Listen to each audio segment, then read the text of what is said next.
Hi, ഇന്ന് നമ്മൾ ചെയ്യുന്നത് നേന്ത്രപ്പഴം വെച്ചിട്ടൊരു സിമ്പിൾ സ്നാക്കാണ്. കുട്ടികൾക്ക് പോലും ഉണ്ടാക്കിയെടുക്കാം.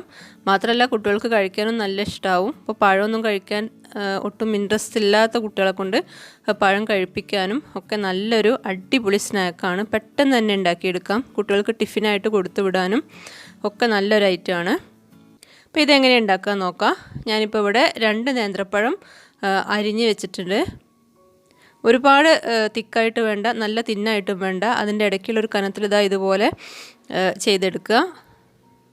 ഇനി അതിലേക്ക് വേണ്ടിയിട്ട് ഞാൻ ഒരു മുട്ട പൊട്ടിച്ചെടുക്കുന്നുണ്ട്. 2 പഴത്തിന് ഒരു മുട്ടേൻ്റെ ധാരാളം മതിയാവും. അതിലേക്ക് 2 ടേബിൾ സ്പൂൺ പഞ്ചസാരയും 2 ഏലക്കായും ചേർത്ത് മിക്സിയിലൊന്ന് പൊടിച്ചിട്ട് ഇട്ട് കൊടുക്കണം. ഏലക്കായ ശരിക്കും പൊടിഞ്ഞ് കിട്ടാൻ വേണ്ടിയിട്ടാണ് പഞ്ചസാരയുടെ കൂടെ ഇട്ട് പൊടിക്കുന്നത്. ഇനി അത് മുട്ടയിലേക്ക് ഒഴിച്ചിട്ട് മിക്സ് ചെയ്യുക.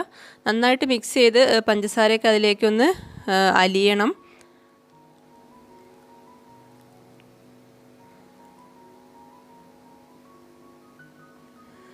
നന്നായിട്ട് തന്നെ മിക്സ് ചെയ്തെടുക്കുക. ഏലക്കായുടെ ടേസ്റ്റ് നന്നായിട്ട് വേണം, അപ്പോഴാണ് ഈ സ്നാക്കിന് നല്ല ടേസ്റ്റ് ഉണ്ടാവുക.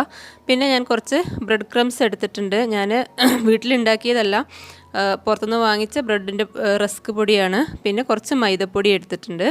ഇനിയാണ് നമ്മൾ സ്നാക്ക് ഉണ്ടാക്കാൻ പോണത്.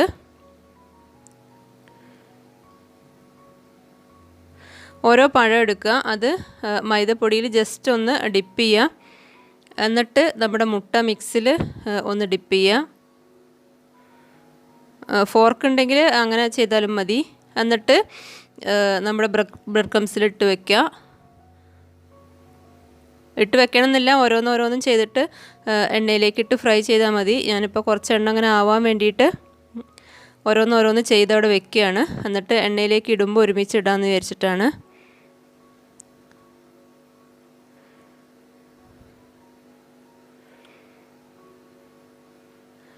ഇനി എണ്ണ ചൂടാക്കാൻ വെച്ചിട്ടുണ്ട്.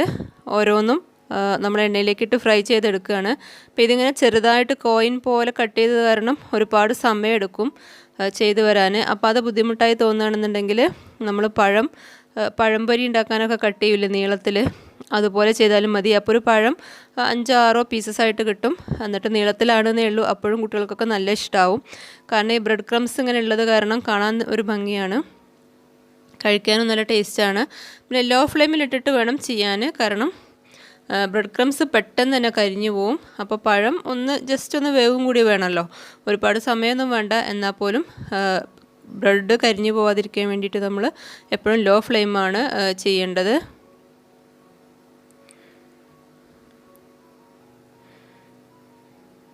ഇപ്പോൾ ഞാൻ റസ്ക് പൊടിയാണ് യൂസ് ചെയ്തത്. അതുകൊണ്ട് തന്നെ ഇത് ഒരുപാടെണ്ണം അങ്ങനെ എണ്ണയിലേക്ക് പോയിട്ടുണ്ട്. നേരെ മറിച്ച് നമ്മൾ വീട്ടിൽ തന്നെ ബ്രെഡ് പൊടിച്ചിട്ടാണ് ചെയ്യണമെങ്കിൽ ഇത്രത്തോളം തന്നെ ഇതൊന്നും ഊർന്ന് വീഴൂല, എണ്ണയിലേക്ക് വീഴൂല. അപ്പോൾ കഴിയുന്നതും നമ്മൾ വീട്ടിൽ തന്നെ ഉള്ള ബ്രെഡ് പൊടിച്ചിട്ട് ബ്രെഡ് പൊടിയാക്കിയിട്ട് ഉപയോഗിക്കാൻ നോക്കുക. ഏലക്കായുടെ ആ ഒരു ടേസ്റ്റ് നന്നായിട്ട് മുമ്പിലേക്ക് നിൽക്കണം, അപ്പോഴാണ് കുറച്ചും കൂടി ഇത് ടേസ്റ്റ് ഉണ്ടാവുക.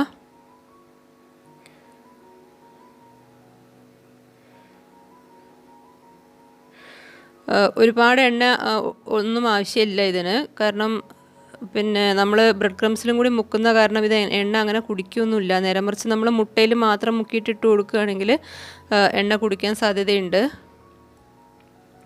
ഇപ്പോൾ ഇത് നമ്മൾ എല്ലാം ഫ്രൈ ചെയ്ത് കഴിഞ്ഞു. ഇത് ഫ്രൈ ചെയ്യുമ്പോൾ തന്നെ കുട്ടികളൊക്കെ അങ്ങനെ എടുത്ത് കഴിച്ചുകൊണ്ടിരിക്കും.